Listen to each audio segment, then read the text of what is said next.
The shadow was climbing. They moved along to the far corner of the cave, where, as you might say, upper lip and lower met. Owen dug out from his rucksack first a bag of food, then an old army blanket. This latter resource Lou smiled at. "I've got something similar," she said, "from Marks and Spencer's. Not so serious, but very handy." She produced it. "We can lie on that and have yours over us." She went back to the stream, filled her water bottle, and returning saw first that he had also fished out a bottle of wine, and secondly that above his head, under the coping of stone and fern and moss, a wren had gone in to nest.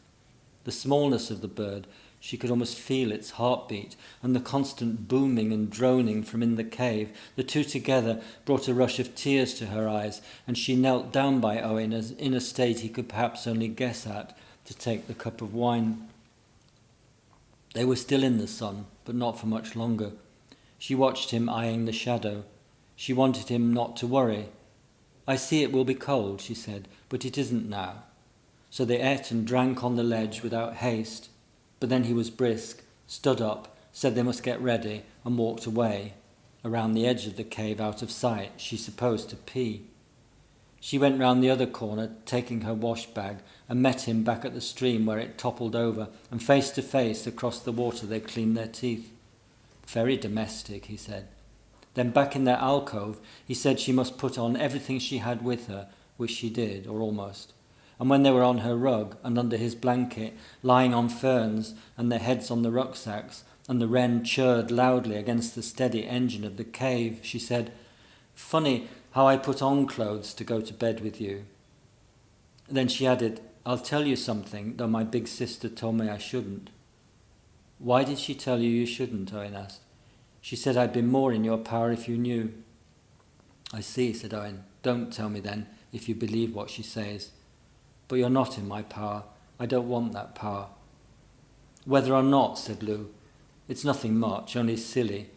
Before I come and see you, because I never know what we'll do, I always go and buy myself something pretty, just in case."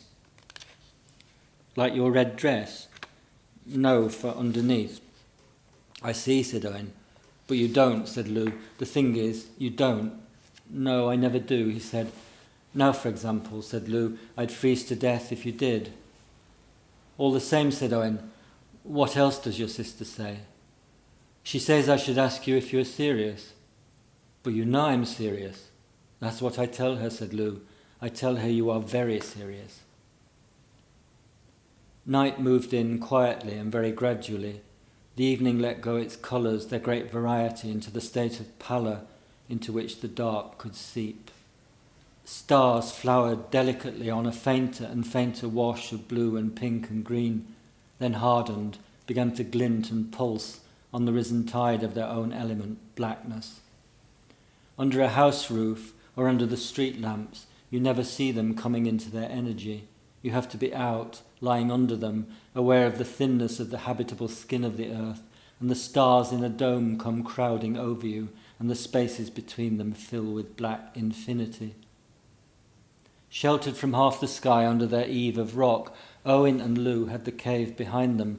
They lay in the mouth of it, as though in the bowl and under the lid of a half-open shell, and the din of the engines of water, as everything else was hushed, entered their consciousness through tunnels in the rock and tunnels in their ears, totally. Lou doubted whether thoughts and the unspeaking voice you employ within your head would be at all effective as a self-assertion against that constant pulse. She understood why the boy Owen had fled, and wondered where out of earshot he had gone and shivered. Her face was cold, but in his arms under the blanket in all her clothes the rest was warm. After a while she said, "My sister says we never do anything ordinary. She says it's not grown up to only do extraordinary things together." "Your sister," Owen began. Then he asked had she, Lou, ever been underground, really underground, in a deep cave and put the lights out. Because if she hadn't, they could do that together one day as she liked. He knew somebody who would take them down. I mean, so you can see a true darkness, really underground, with the lights out. You can't see the hand in front of your face. Put it as close and stare at it as hard and for as long as you will. Lou said no thank you. Where they were now, together with the noise of it, was dark enough. Owen agreed. I thought I had to, he added, for my work. I was with someone who knew about the creatures that can live in dark like that. They are white and don't have any eyes. I thought I ought to see them, so he took me down and showed me how they live. You and your work, said Lou. Yes, said Owen, and the reason I wanted to hear this cave again is that so I won't forget how much there is on Earth we'll never see. Lou wanted him to say that her being there with him was some consolation at least for what he couldn't see, but he stayed silent. The silence filled up with the noise, and soon she said, You see a lot. You understand the way life hangs together. I hadn't thought much about the web of life till I met you. It's torn, he said. It's tearing worse and worse before my eyes, day and night. We mend what bits we can, but it's all a rear guard fighting, little halts we make now and then that feel like victories, but the way is hurrying to ruin, as everyone in the business, whichever side they're on, knows very well. His voice was level, a level sadness. And in the end, what does it matter? That in there, that machine will go on in some shape or form, whatever we do. When the accident of our being here is cancelled out, what's left will start up again without us, by the old laws. Which is another reason for always being able to hear that noise. They are the mechanics that will survive us, when by our doing, melting the ice, raising the seas, opening the deluges of the firmament, we have helped them wipe us out. And there we are. Owen was a long time silent. They both were. The pulse of inhuman life in total darkness continued unperturbed. Lou began to be very fearful. Something more cavernous than he seemed to have any inkling of was opening up in her, as she had feared it would. But then in the same level voice, against the cold breathing of the cave, he said, And of course it's loveless. That's why I came to listen to it again. Beautiful it may be, intricate and powerful beyond our imagining, but loveless. It is sentient life that loves, in varying degrees, we humans most. Every creature fears, and in various ways, many finer than ours, they know, but we love most and know most the most connectedly.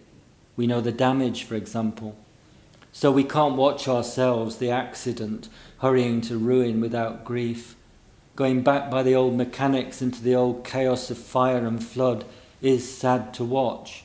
No other thing on earth feels sad like that, because nothing else on earth can know and love the way we do.